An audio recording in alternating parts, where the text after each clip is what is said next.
നന്മയുള്ള സ്ഥാനാർത്ഥികളെ തെരഞ്ഞെടുക്കണമെന്ന് ഇരിങ്ങാലക്കുട രൂപതാധ്യക്ഷൻ മാർ പോളി കണ്ണൂക്കാടൻ.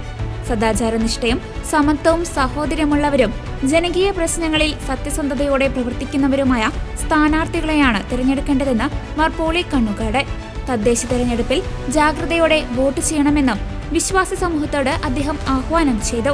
ഇരിങ്ങാലക്കുട രൂപത പാസ്റ്ററൽ കൗൺസിൽ സമ്മേളനം ഉദ്ഘാടനം ചെയ്യുകയായിരുന്നു പിതാവ്. ജനാധിപത്യത്തിൽ പൗരന്മാരുടെ സുപ്രധാന കടമയാണ് സമ്മതിദാനാവകാശം രേഖപ്പെടുത്തുക എന്നത്. ഒരൊറ്റ വോട്ടും നഷ്ടപ്പെടുത്തരുത്. വോട്ട് ചെയ്താൽ മാത്രം പോരാ, മറ്റുള്ളവരെയും വോട്ട് ചെയ്യാൻ പ്രേരിപ്പിക്കണം.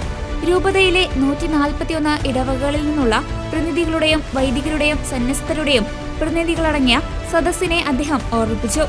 വിവിധ രംഗങ്ങളിൽ ക്രൈസ്തവ സമൂഹം നേരിടുന്ന അവഗണനകളും നീതിനിഷേധവും ഓർമ്മിപ്പിച്ച അദ്ദേഹം ക്രൈസ്തവ സമുദായം ഒറ്റക്കെട്ടായി നിൽക്കണമെന്നും കൂടുതൽ ശക്തി പ്രാപിക്കണമെന്നും പറഞ്ഞു.